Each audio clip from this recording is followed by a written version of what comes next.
For those of you who haven't seen us before, by way of brief introduction, this is Johnny, I'm Chris. We both play piano and we both play cello. This is our first concert back in Arizona since we performed in Carnegie Hall a couple of months ago. Johnny and I just spent a little over a month traveling in Europe. We got to perform in Poland, Austria, and Hungary, work with director of piano at Vienna Conservatory. It was an amazing trip.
Studying in Europe, working with wonderful professors in Krakow and also in Vienna. The professor in Vienna is named Johannes Kropfich, and in addition to being a wonderful pianist and teacher, he's also a composer. And right when we arrived during the summer, they had just given the world premiere of Johannes Kropfich's new sonata for cello and piano. And over the weeks we were working together, Johannes said to us, you know what, my cello sonata would be perfect for you. I think it's one of the best things that's been written for cello and piano in the last 50, 100 years. And we were very honored to be able to present the American premiere of this work in Carnegie Hall in November.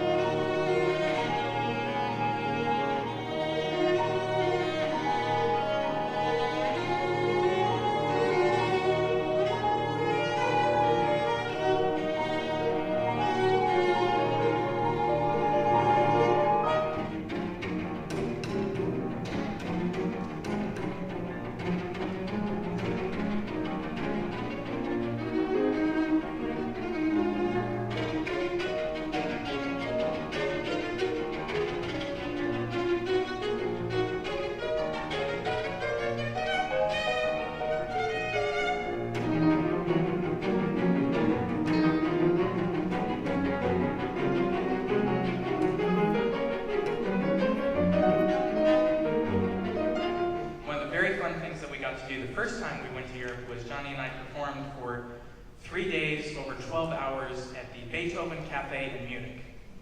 The place is huge, and it's right around the corner from the Oktoberfest Fairgrounds, which none of us in our family knew began in September. So I explained to him that the two of us being Americans and also being homeschooled, it can be very difficult to be sure of our research. But according to all of our teachers, I play one piece that the young Beethoven used to play when he wanted to irritate his parents. I'll share that with you next.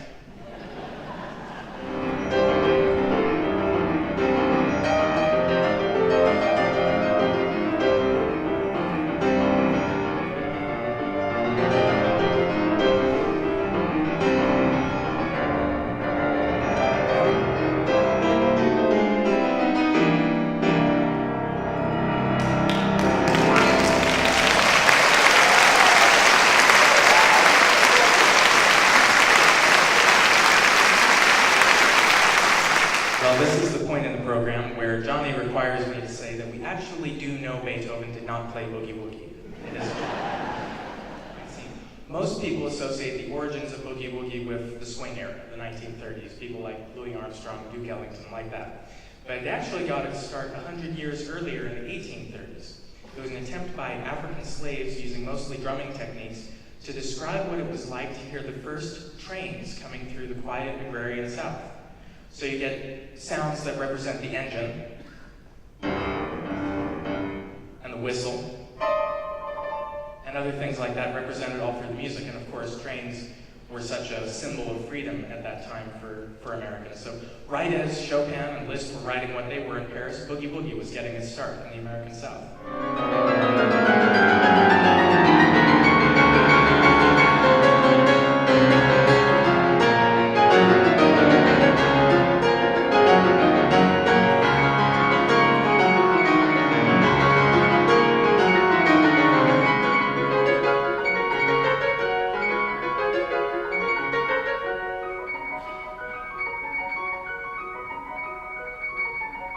Similar to Chopin, one of the defining experiences of Rachmaninoff's life was that of being in exile. In 1917, he and his family would have been targets during the Russian Revolution, and they fled.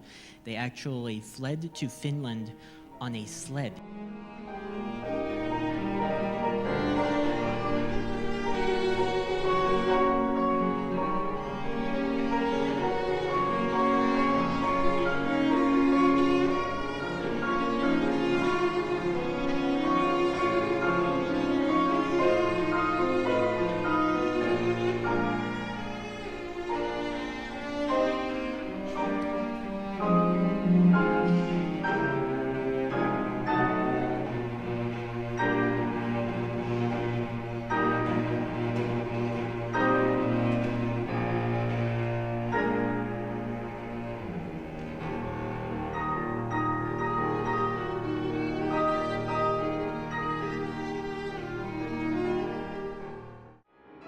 Chopin died when he was very young. He was only 39.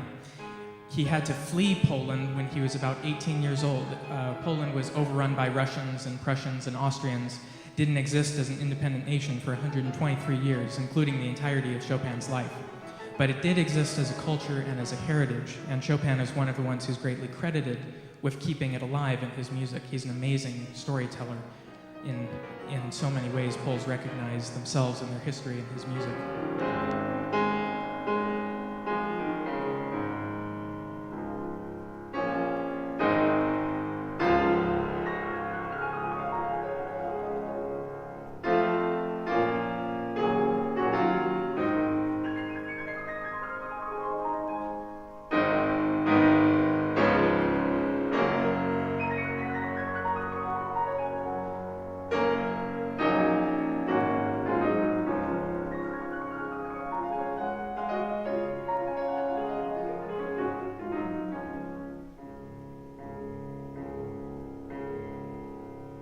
Before Chopin died, he asked his friends in Paris, including Franz Liszt, that when he died, they remove his heart, which they did.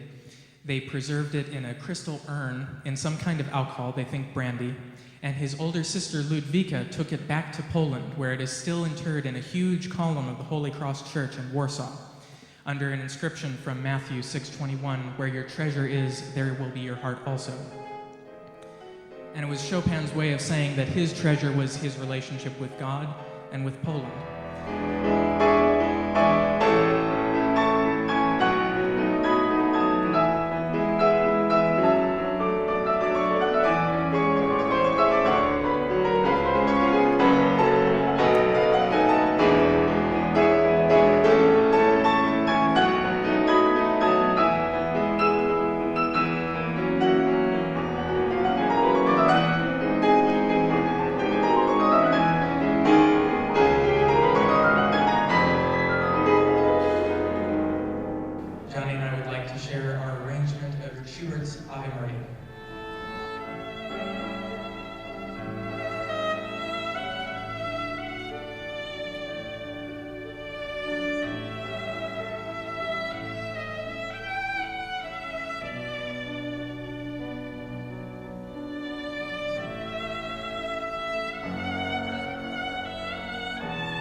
Polish, we're also Polish-American, and that means that the American side of us is going to be represented next.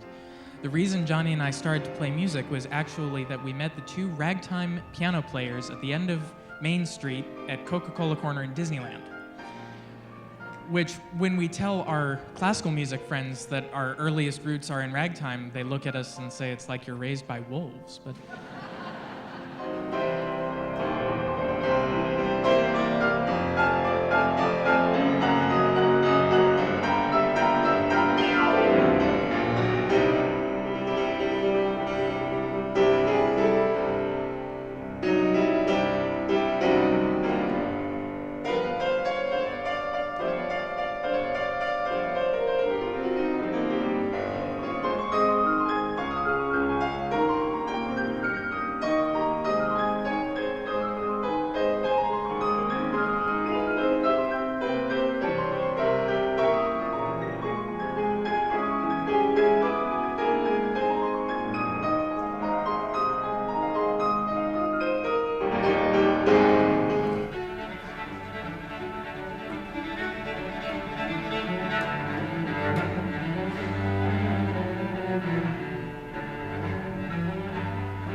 Edvard Grieg was from Norway, and his music has such wonderful beauty in it that describes what he loved about Norway: the countryside, the rivers, the mountains, the church bells. It's one of my favorite pieces, the Grieg Cello Sonata, First Movement.